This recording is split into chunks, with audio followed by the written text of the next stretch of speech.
RVS. Le MAG.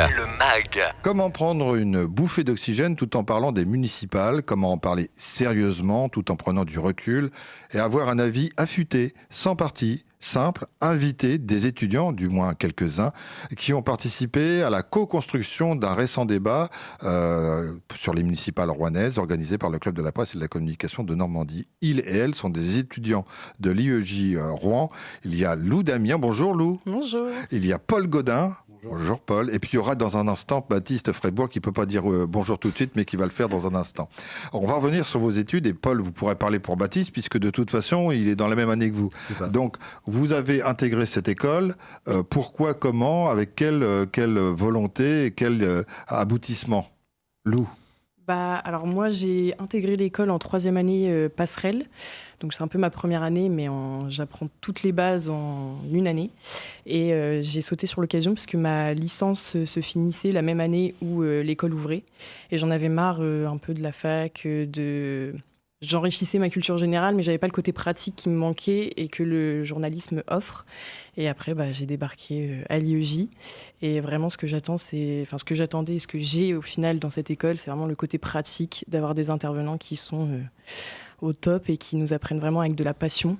Et voilà. Et après, comme elle a bien vendu. Paul, première année. C'est sa première année, du coup, depuis octobre. Ça fait environ 7-8 ans que j'ai envie de faire du journalisme et c'est une occasion qui est venue à moi. J'ai sauté aussi sur l'occasion. J'ai candidaté et j'ai été pris, donc je suis très content et puis je le suis toujours. Alors Paul, vous avez été aussi le pilote d'une opération particulière à laquelle vous avez été associé avec le Club de la presse et de la communication de Normandie. C'est déroulé il y a quelque temps les municipales où 7 des 8 candidats étaient réunis et on vous a proposé de co-organiser, quelque chose qui se passait à côté. Alors quel était votre rôle et qu'est-ce qui s'est passé? Alors il y a 3 semaines du coup du lancement du direct, c'était mi-janvier.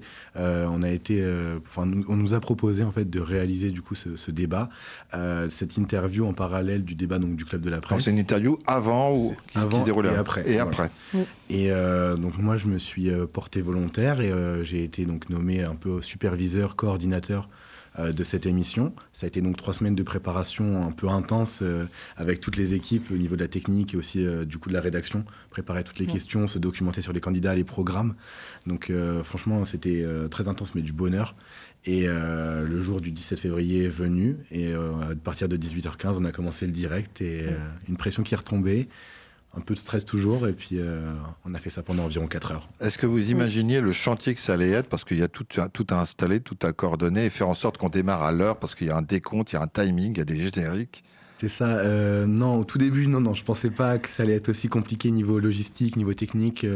Le matériel qui nous a été fourni par ActuaProd, qui est un de nos partenaires à l'école. Et puis aussi, du coup, toute la préparation. C'était quelque chose de dense, mais au moins, on a réussi à le faire. Et être prêt à 18h15 et 0 secondes afin de commencer le direct sur Twitch. Et ça s'est bien passé. En tant que coordinateur de l'ensemble des différents partis, est-ce que vous avez senti une certaine responsabilité et le fait de manager les autres? Quand je parle de manager, c'est pas les diriger, mais de faire en sorte que tout le monde travaille dans le même sens. Oui, alors apparemment, c'est diriger peut-être. Je dirige beaucoup. Ça s'est passé un peu comme ça? Je ne dirai rien. J'ai essayé de manager un peu, de superviser du mieux possible pour ma première expérience. Et c'est vrai que je portais ma voix de temps en temps. Non, mais je voulais que ça soit un bon événement et un bon moment pour tous. Et donc, un peu de rigueur. Oui, j'en ai demandé, mais ça s'est super bien passé. Et il a bien fallu que je monte la voix de temps en temps. Merci Paul. Donc on va venir subrepticement, on va pas le voir venir, Baptiste qui va nous parler de ce qu'il a fait, mais on va se tourner vers vous, Lou. Vous avez été rédactrice, mais aussi animatrice, intervieweuse. Vous avez eu toutes les tâches qui correspondent à cette faculté d'être journaliste à temps plein. Oui, alors comme Paul l'a dit, pendant 3 semaines, ça a été un travail sans relâche où... j'ai fait des recherches sur chaque candidat, leur passé politique, tout ce qu'ils ont fait avant cette campagne. C'était une découverte où vous doutiez qu'il fallait faire ça? Parce que souvent...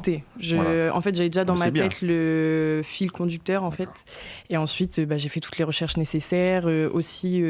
pour vulgariser un maximum et échanger un maximum avec le chat, on a fait aussi des recherches parce que j'étais pas toute seule, on était 4.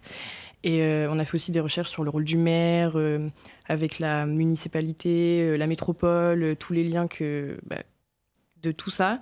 Et en fait, après, on a tous mis notre pierre à l'édifice. Et après, c'était un travail de longue haleine. Est-ce qu'il faut écrire ? Oui.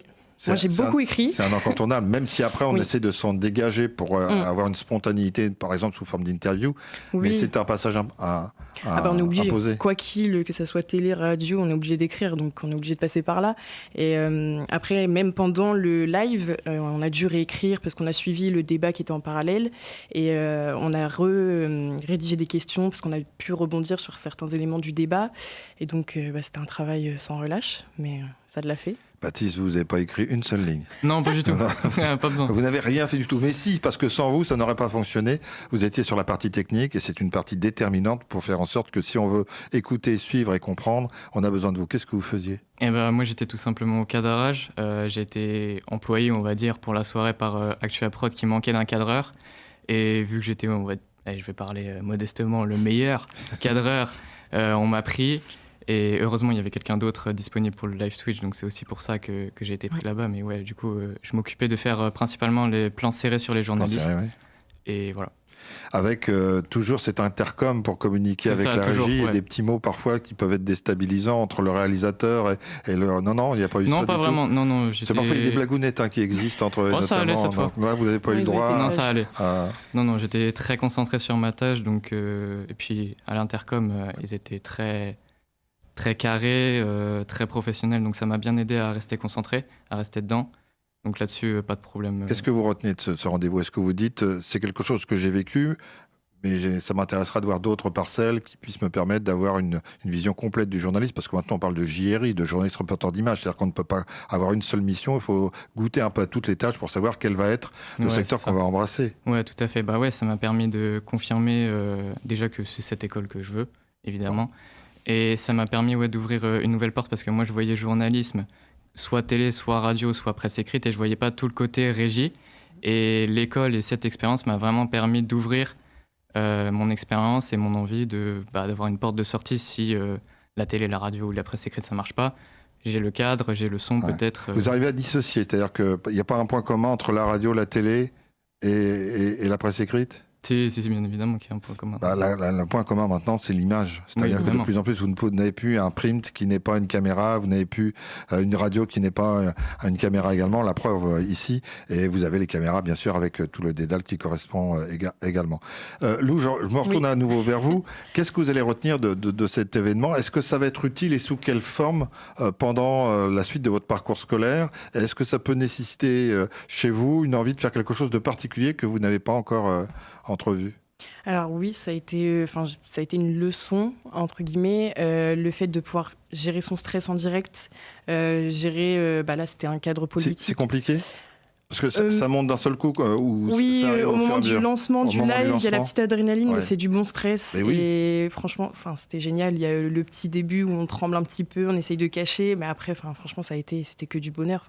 Les candidats, ils ont répondu présent, donc c'était super. Ils sont revenus après ? Oui. Ils ont joué le jeu ? En fait, on les a accueillis au début pour savoir leur état d'esprit et leurs attentes de ce débat, et ensuite on les a accueillis une nouvelle fois, et là, on leur a fait une petite interview.